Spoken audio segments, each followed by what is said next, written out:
വരയ്ക്കാൻ അറിയാത്തവർക്കും വരയ്ക്കാൻ പറ്റിയ ഒരു അടിപൊളി ഡ്രോയിങ് കണ്ടാലോ. ഇതും വെറും ഡ്രോയിങ് അല്ല, ഒരു ഇല്യൂഷൻ ആർട്ട്. ഒരു പുതിയ ബുക്ക് വാങ്ങി വെച്ചപ്പോൾ മുതൽ അതിൽ ആദ്യം തന്നെ ഇല്യൂഷൻ ആർട്ട് ചെയ്യണമെന്ന് കുറെ ആയിട്ട് വിചാരിക്കുക. എന്നാ ഇന്ന് അതന്നെ ചെയ്തേക്കാം.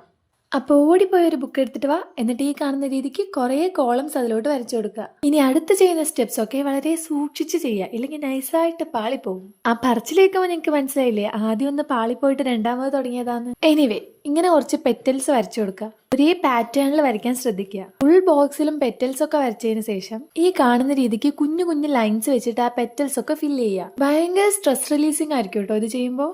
സ്ട്രെസ് ഒക്കെ മാറ്റി വെച്ച് കുറച്ച് നേരം ഫ്രീ ആയിട്ടിരിക്കണം എന്ന് ആഗ്രഹിക്കുന്നവർ ഇത് ചെയ്തോ, അടിപൊളിയായിരിക്കും. അപ്പം അത് വരയ്ക്കുന്നതിൻ്റെ ഇടയിൽ കൂടെ നമുക്ക് വയറൊന്ന് ശാന്താക്കാൻ വേണ്ടി മാൽഗിസ്റ്റിൻ്റെ ബിസ്ക്കറ്റ് കൂടെ കഴിക്കാം. കുറച്ച് എനർജിയൊക്കെ കിട്ടട്ടെ.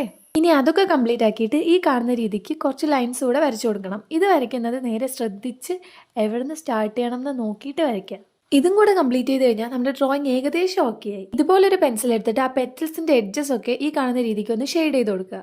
ഇങ്ങനെ ഷെയ്ഡ് ചെയ്ത് കൊടുക്കുമ്പോൾ അതൊന്നുകൂടെ എൻഹാൻസ് ചെയ്ത് കാണും. അപ്പോഴാണ് നമുക്ക് ആ ഒരു ഇല്യൂഷൻ ആർട്ടിൻ്റെ ഫീൽ കിട്ടുന്നത്. അപ്പം അത്രയേ ഉള്ളൂ. എങ്ങനെയുണ്ട്? അടിപൊളിയല്ലേ? ഒട്ടും വരയ്ക്കാൻ അറിയാത്തവർക്കും ഇത് സിമ്പിളായിട്ട് വരയ്ക്കാൻ പറ്റും. അപ്പോൾ എനിക്കൊന്നും വരയ്ക്കാൻ അറിഞ്ഞൂടാ എന്ന് പറഞ്ഞിരിക്കുന്നവരൊക്കെ ഇതൊന്ന് ട്രൈ ചെയ്തു. ഇനിയും നിങ്ങൾക്ക് ഇതുപോലത്തെ ഇല്യൂഷൻ ആർട്ട് വീഡിയോസ് വേണമെങ്കിൽ കമൻറ്റ് ചെയ്യാൻ മറക്കണ്ട.